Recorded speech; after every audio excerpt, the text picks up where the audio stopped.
কোন আমল করলে হিসেব ছাড়া জান্নাতে যাবে? ভাই, আল্লাহর কাছে হিসেব দিয়ে জান্নাতে যাওয়া কি সহজ কাম না কঠিন কাজ? আরে আল্লাহর কাছে তো অনেক দূরের কথা।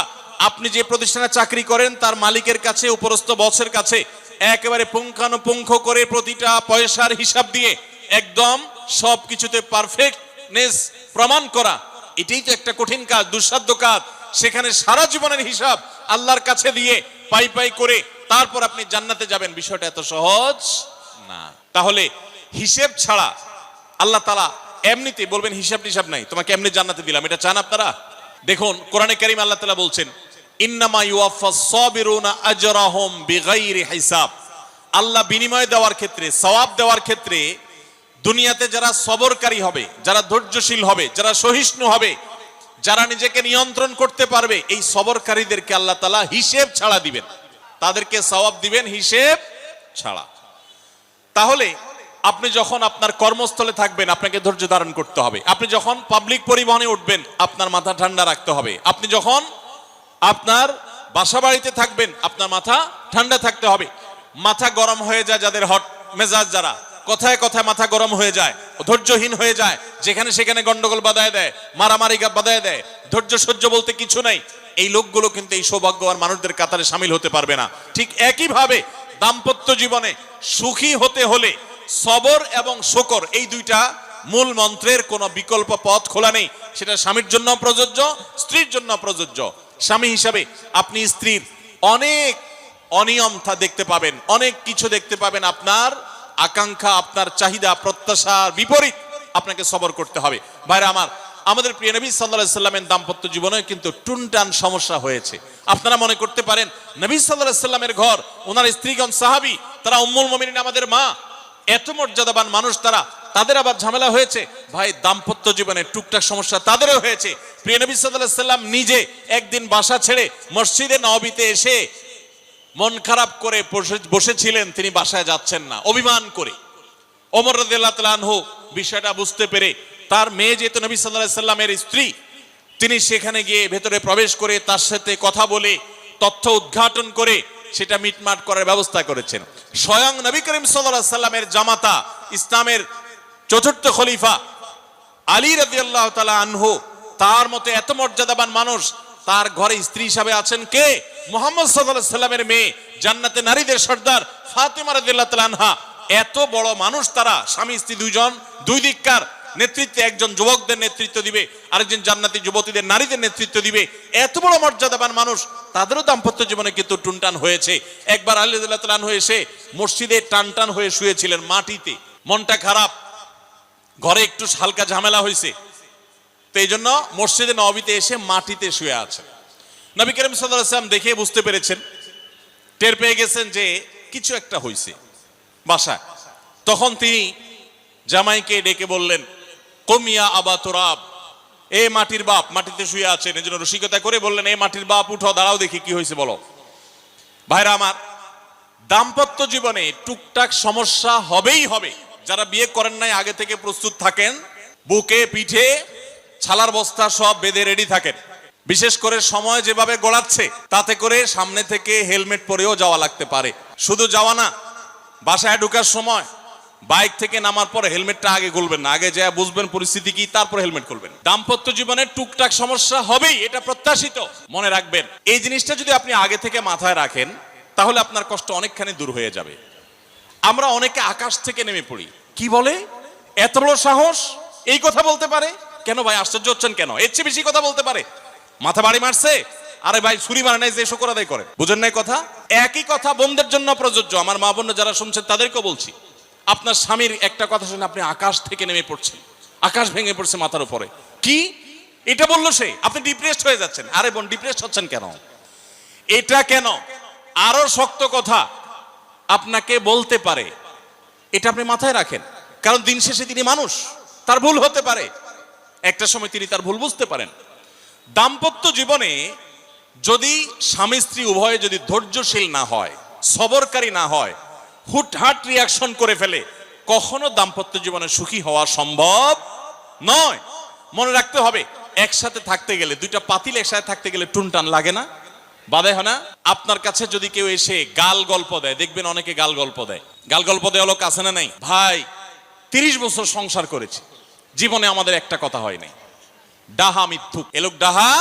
আপনার 50 বছরের সংসারে কোনো বিষয় হয় না। হ্যাঁ, ঝগড়া করেন না সেটা ভিন্ন বিষয়, কিন্তু ভিন্ন মত হবে না, দ্বিমত তৈরি হবে না, নিজেদের মধ্যে ভুল বোঝাবুঝি তৈরি হবে না, একবারও হবে না জীবনে, অসম্ভব। মুহাম্মদ সাল্লাল্লাহু আলাইহি সাল্লামের ঘরে যদি হয়ে থাকে, আলী রাদিয়াল্লাহু তাআলা ফ্যামিলিতে যদি হয়ে থাকে, সাহাবীদের ঘরে ঘরে যদি হয়ে থাকে, আপনি কে? মনে রাখবেন, এই সমস্ত ডাহা মিথ্যা কথা শুনে আপনি চিন্তা করেন, হায় হায় রে, তাহলে আমার বউটা এত ডাইনি। আর মহিলা চিন্তা করে, আমি স্বামীটা এত অমানুষ, কত বড় ডাকাত। দেখো তার স্বামী স্ত্রী জীবনে কোনো কথা হয় না, আর আমার স্বামী ডেইলি একবার মা বাপ তুলে না গালি গালাজ করলে তার বাটের পেটে ব্যথা জমা হয় না। এই সমস্যাগুলো আছে না নাই? ভাইরা আমার,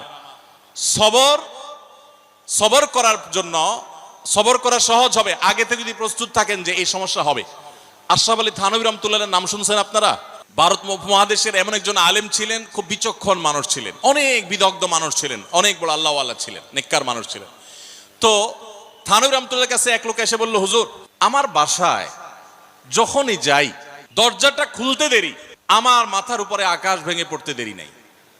যেটাই করি, বাজার করে এনে তার হাতে দিলেও রাগ, রাখলেও রাগ, আমার সাথে সারাদিন শুধু ঘেউ ঘেউ করে হুজুর, আর সহ্য করতে পারি না।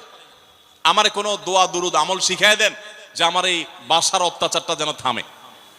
তো থানভী রাহমাতুল্লাহ বললেন যে, শোনো, তোমার একটা বুদ্ধি শিখাই দেই, দোয়া দুরুদ না।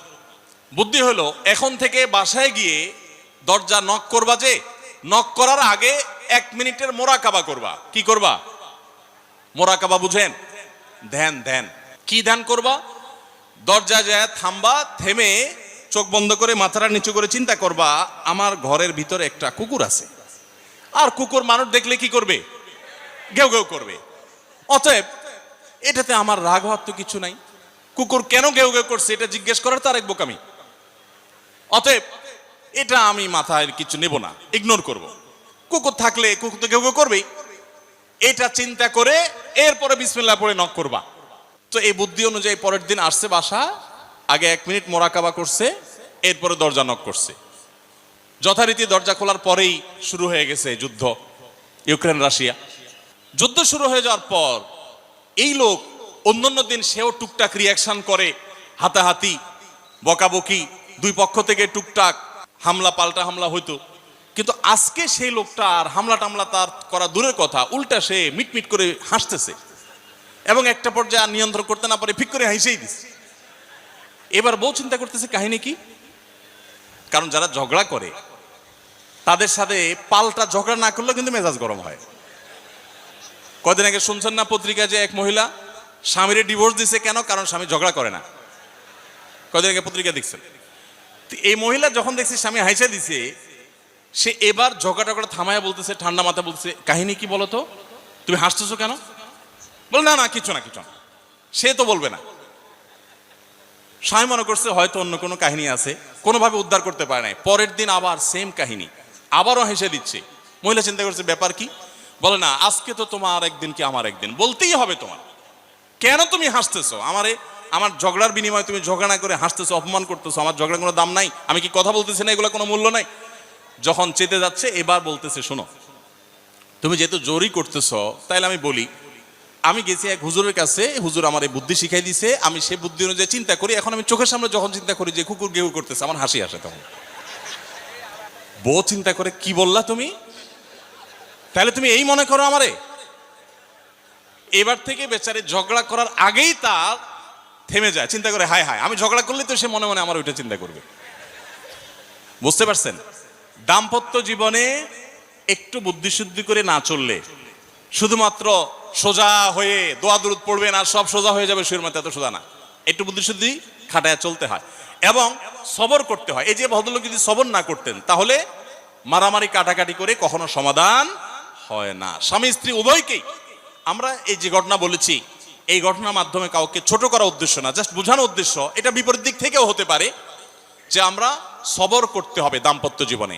তাহলে আগে থেকে যদি এই ঘটনা বলার উদ্দেশ্য হলো যে এই ভদ্রলোক আগে থেকে যখন অপেক্ষা করছেন যে হ্যাঁ অনাকাঙ্ক্ষিত কিছু হতেই পারে, তখন এটার জন্য প্রস্তুত থাকার কারণে আর তার ঝামেলা বাড়ে নাই, বরং কমছে।